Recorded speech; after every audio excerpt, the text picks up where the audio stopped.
Bonjour tout le monde, en direct de ma petite cuisine, je vous présente aujourd'hui des brownies sans gluten. J'ai décidé de vous mettre la recette, comme ça c'est plus facile quand elle est dans la vidéo. Lorsque vous faites un partage, la recette est déjà dans la vidéo.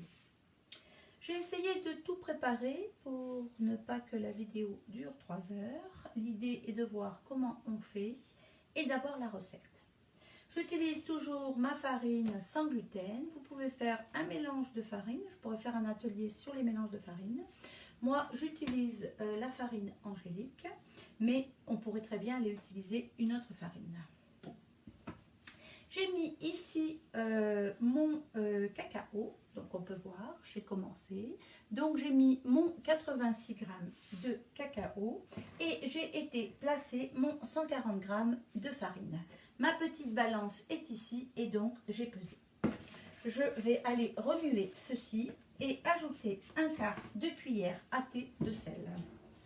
Donc je ne sais pas où est ma mini cuillère à mesurer. Elle doit sûrement être dans mon lave-vaisselle. Donc voilà. Voilà, j'ai mis mon sel. Mon sel, je le passe toujours avant parce que je l'achète en grains et donc je le prépare. Donc j'ai mélangé ceci. Voilà. Je vais aller mettre mon sucre. Donc nous avons 300 g de sucre. Donc je vais aller mettre mon sucre. Ici, j'ai sorti mon robot. Mais si vous n'avez pas de robot, vous pouvez très bien le faire à la main ou le faire avec un batteur électrique. Donc ici, j'ai sorti mon 300 g de sucre. Je vais aller mettre mon beurre que j'ai fondu et que je vais aller mettre à l'intérieur. Je vais aller prendre ma spatule pour aller en enlever le plus possible. Voilà. Ici, j'ai pris ma feuille et je vais aller mettre mon robot en marche.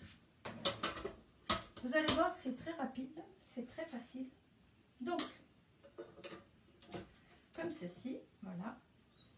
Je vais aller l'enclencher et je vais le laisser tourner. Donc, ça va prendre un petit temps. Je voulais voir si je mets des noix, mais non, j'en mettrai peut-être pas aujourd'hui. Donc, on va laisser le mélange se faire entre le sucre et le beurre. Je vais aller rajouter mes œufs. Si vous travaillez avec des enfants ou si vous n'êtes pas sûr, toujours casser les œufs à part. Parce que c'est très facile d'aller enlever une coquille quand c'est à part. C'est beaucoup plus difficile quand on l'a déjà mis à l'intérieur. On va aller verser les œufs un par un et tourner.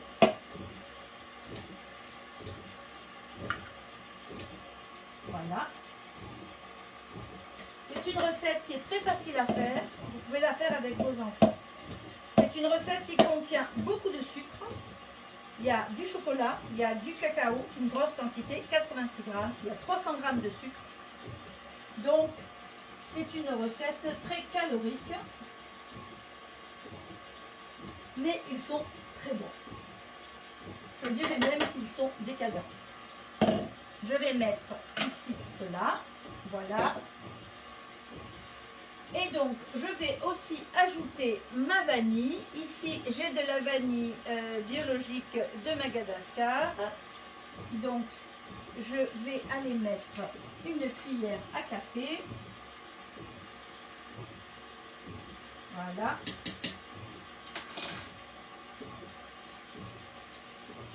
Et je vais arrêter.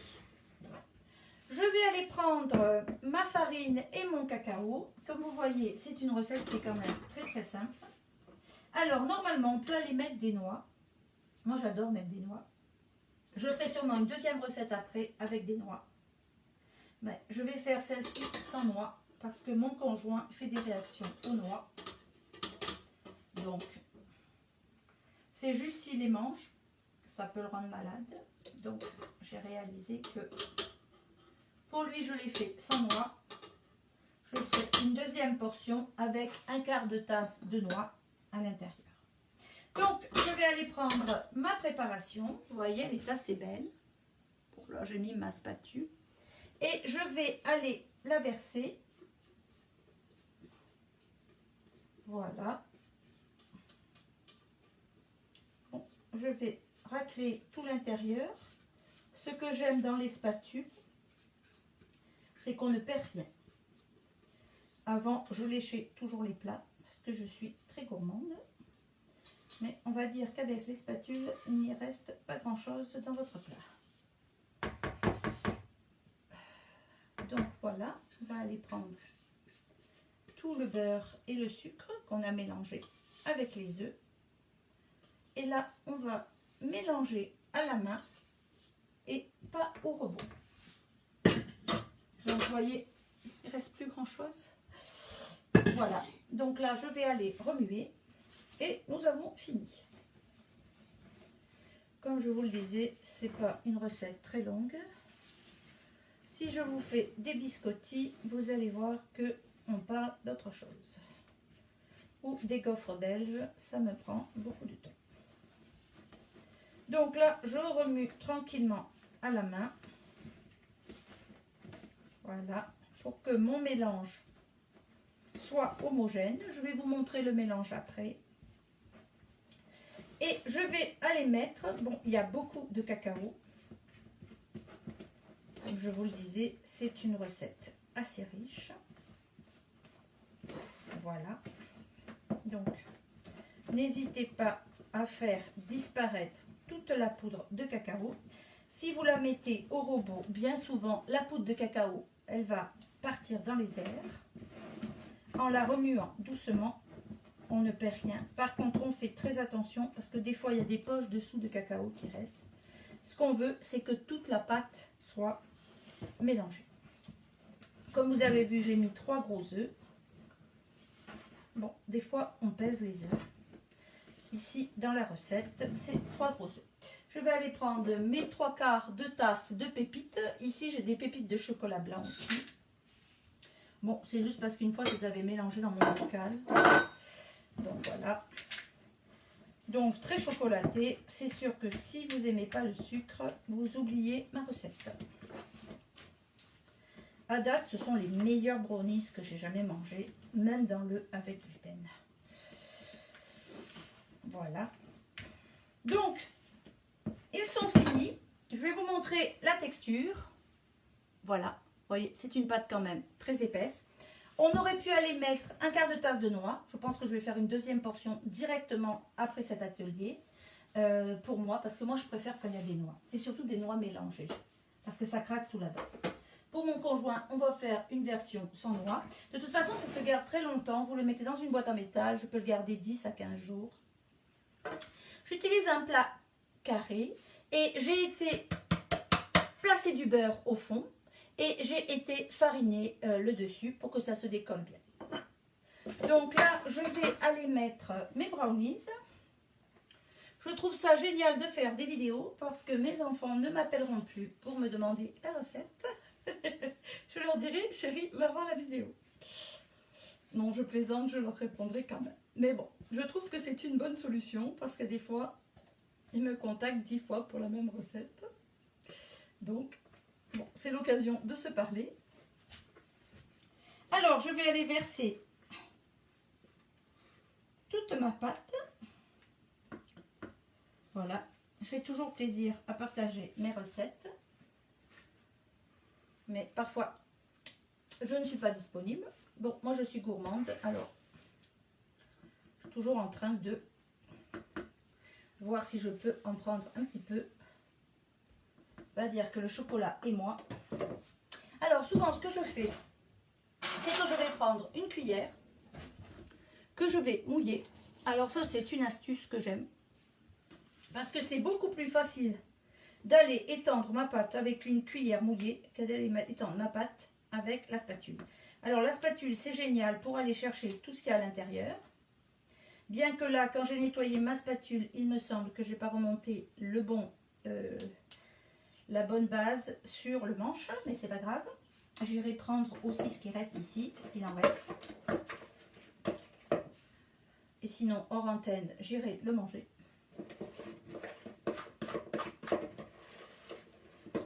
Voilà. Un petit bonjour à Adélaïde, qui cuisine avec sa maman et qui voudra peut-être faire cette recette de brownies. Alors voilà, avec ma cuillère, je vais aller l'étaler. Alors vous allez voir que ça colle. Oui, ça colle, c'est compliqué. Alors on a juste à y aller doucement. On l'étale le plus possible.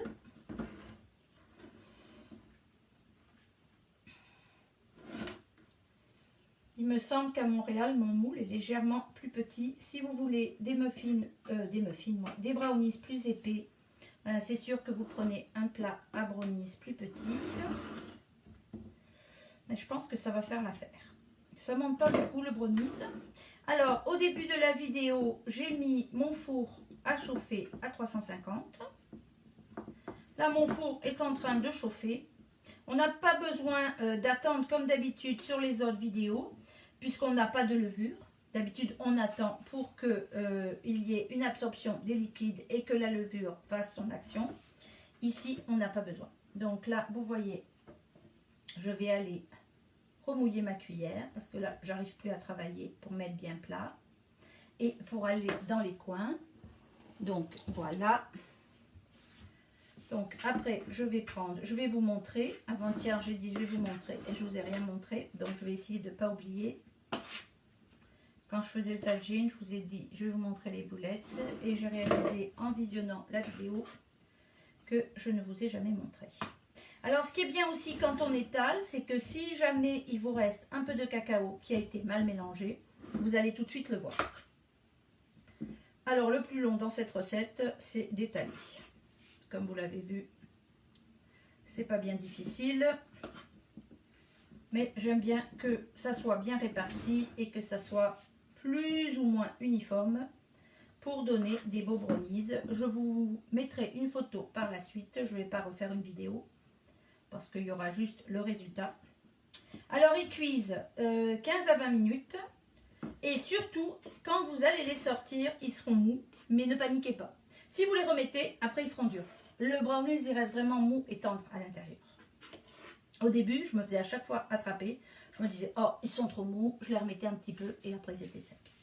Donc, vous voyez à peu près la texture. Mais au bout, ça dépend de votre four aussi. Parce que je sais que mon four à Montréal ne cuit pas de la même façon que mon four en région. Ça, les gens qui cuisinent, ils ont l'habitude de leur four. Et donc, voilà. Donc là, j'ai fini. C'est pas la meilleure des choses que j'ai faites, mais c'est quand même pas mal. Je vais aller racler le plus possible ma pâte. Et j'irai manger la suite hors antenne. Voilà. Les journées où je fais des gâteaux, c'est toujours triste parce que je goûte à tout. C'est pour ça que je suis très contente de ne plus faire de pâtisserie sans gluten. Parce que je ne pouvais pas goûter. Et souvent quand je goûte, s'il me manque quelque chose, je le sais. Et maintenant, je ne fais plus du tout de pâtisserie sans gluten, avec gluten, puisque mon conjoint a décidé lui aussi de sortir le gluten. Il va en manger de temps à autre, ponctuellement à l'extérieur. Mais du coup, pour moi, ça a changé ma vie, parce que faire de la pâtisserie sans y goûter, c'est compliqué. Donc, je vais vous le montrer. Alors, normalement, il y a une quart de tasse supplémentaire de pépites de chocolat qu'on met juste sur le dessus. Donc d'abord, je vais vous montrer. Vous voyez, j'ai été dans les coins, j'ai été répartir le mieux que je peux. On peut se passer de ce un quart de tasse qui rajoute encore du chocolat. On va dire que j'aime le chocolat, mais je n'ai pas inventé la recette. Donc là, vous allez le répartir sur le dessus. Ça, c'est mon appareil qui augmente le son quand je regarde des vidéos dans la cuisine, qui me dit « Claudia, tu ne m'as pas éteint ». Donc voilà, il m'informe, ce qui est vrai. Voilà, donc je vais aller les mettre sur le dessus. Je vais les répartir. Des fois, j'en mets un peu moins qu'un quart. Si je vois que j'en ai un peu partout, je vais en mettre un peu moins de un quart. Là, j'ai un blanc, je vais l'enlever parce qu'avoir un seul blanc, ça ne m'intéresse pas. Ça va faire un peu bizarre. Voilà. Donc là, je vais en mettre un peu moins parce que je sais que déjà, j'en ai beaucoup. Et je vais aller mettre mes brownies au four pour 15 à 20 minutes. Et voilà, la recette est finie. Je vous souhaite une bonne journée. En ce temps de crise, n'oubliez pas d'appeler vos aînés, d'envoyer un message à ceux qui sont seuls. Ce que nous faisons en ce moment, c'est que avec ma fille, on prend notre liste de gens et on écrit un petit message. Coucou, comment allez-vous? Ça permet de briser la solitude et parfois pour les gens c'est beaucoup. Nous sommes en famille donc c'est différent, mais il y a des gens qui sont seuls donc c'est important aussi d'y penser. Bonne journée, au revoir.